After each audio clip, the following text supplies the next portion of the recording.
आज हम इसे अहम मुद्दे पर चर्चा करेंगे। तमाम मेहमान मेरे साथ जुड़ चुके हैं।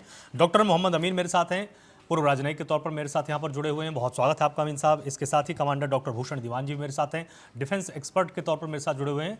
भूषण जी, आपको बहुत स्वागत। सबसे पहले अमीन साहब ये समझना चाहेंगे कि पहले लगातार युद्ध में धीरे धीरे ये समझ में आने लग गया था कि शायद अब ज़्यादा दिन का युद्ध नहीं है, ज़्यादा से ज़्यादा अप्रैल तक ही खिंचेगा। लेकिन अब जिस तरह से पाषाण युग में भेज देने की बात अब डोनाल्ड ट्रंप कहने लगे हैं और ईरान की तरफ से कहा जाने लगा है कि हम डोनाल्ड ट्रंप की किसी बात पर कोई भरोसा नहीं कर सकते हैं, क्या आने वाले दिनों में युद्ध इसी तरह से मध्यम स्तर पर कभी बहुत ही तीव्र आवेग के साथ जारी रहेगा?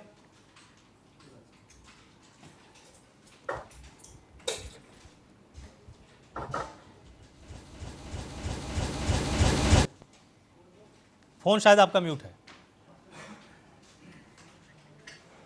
तहत ये जो है ये नाटो के ऊपर हमला नहीं है और ये सिर्फ अमेरिका ने ईरान के ऊपर हमला किया है, इसलिए ईरान और अमेरिका अपने आप देखें एक दूसरे को लड़ें। हाँ, नाटो उसमें नहीं पड़ेगा, जिससे के लिए ट्रम्प साहब बहुत नाराज हुए। उसके बाद इन्होंने कहा कि हमें जो है समुद्री सपोर्ट चाहिए, नेवल सपोर्ट चाहिए था।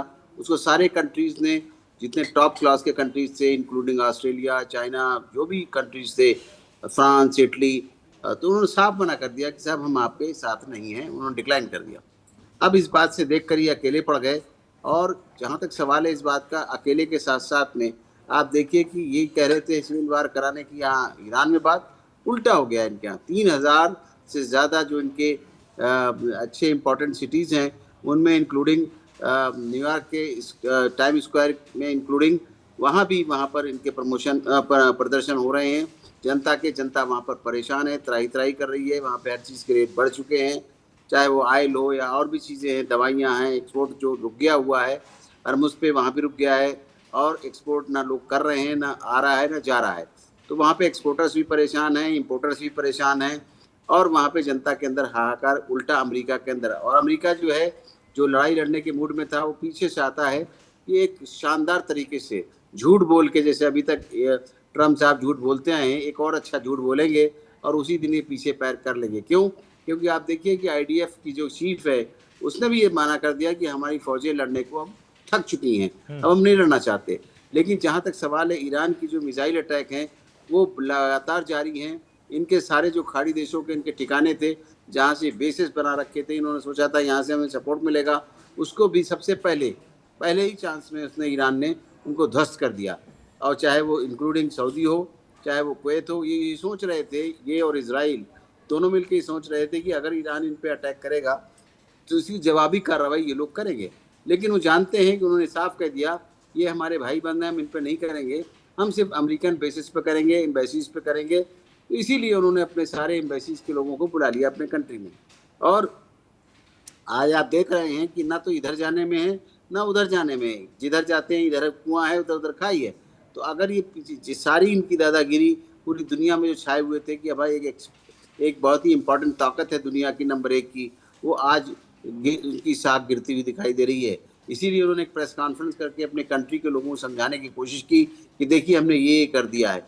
लेकिन जनता को समझ में आता है, आज जनता बेवकूफ़ नहीं है, जान रही है कि इसराइल भी तबाह हुआ है और इनके अटैक से। जबकि इसराइल आज 2.5 साल हो चुके, ज़्यादा ही हो रहे हैं, कि आज तक अपने ग्राउंड पे नहीं जीत सका वो, जिसमें कि इनके प्रॉक्सी वार हो रही है, यानी इनके चमचे लड़ रहे हैं, इनके रिस्पॉन्सर लड़ रहे हैं, वह इनके दिए हुए लोग लड़ रहे हैं।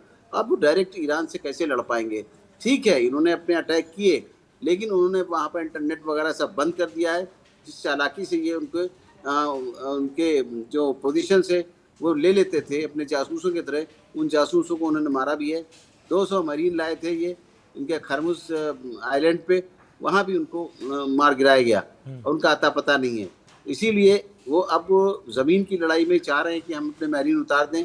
25 से 50,000 कोशिश कर रहे हैं वहाँ डिप्लॉय करने की, लेकिन एक एक अमेरिकन की इम्पोर्टेंस है।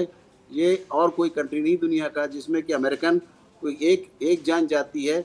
इसीलिए आप देखिए इतना इम्पोर्टेंट है, तभी बाइडेन ने समझौता किया था, ये लोग वहाँ से निकल लिए अफगानिस्तान से, सारा सामान छोड़ के भागे हैं वहाँ से, हर चीज़, एयरपोर्ट भी साइन करके दे गए कि हाँ ले लो, हम नहीं रखेंगे बड़गाम एयरपोर्ट, जिसके लिए ट्रम्प इंटरेस्टेड थे। और आज ये ओबामा की बुराई करते हैं। ओबामा का क्या बराबरी करेंगे ये? ओबामा के लिए उन्होंने अब बहुत अपशब्द कहे हैं।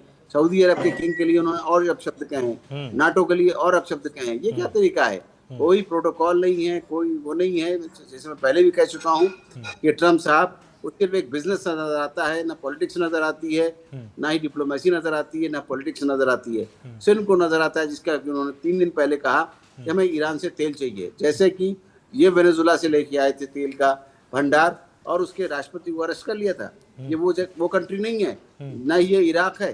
ये इसकी भौगोलिक स्थिति अलग है, इनके लोगों की लड़ने की क्षमता अलग है। मैं पहले भी कहता रहा हूँ कि जब मैप में, दुनिया के मैप में अमेरिका और इजराइल का नाम नहीं एग्जिस्ट करता था, तब से ईरान है। फारसी लोग हैं, आप लड़ने मर जाने के लिए तैयार हैं। इस बात को स्पष्ट तौर से तो हमारे भूषण साहब जानते हैं कि वो किस तरह के लोग हैं।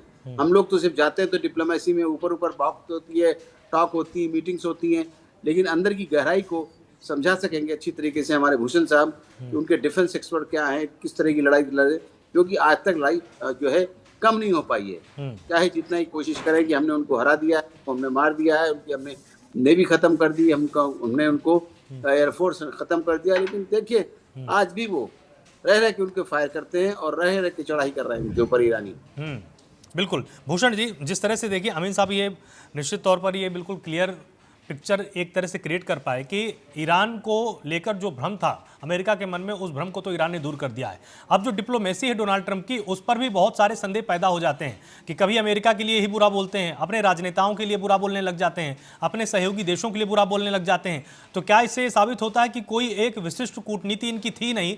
लोगों की ये बात सही साबित हो रही कि शायद इजराइल का कुछ ऐसा दबाव था जिसके चलते अमेरिका इस युद्ध में कूद पड़ा? बिल्कुल बिल्कुल, मैं तो पहले दिन से आपकी चैनल पे कह रहा हूँ, इजराइल भी और सऊदी भी वो बात कम कही जाती है, पर बात ये है कि ये तो बदकिस्मती है अमेरिका की कि दूसरी बारी चुने गए और दुनिया की भी बदकिस्मती ना हो जाए ये। मैं पहले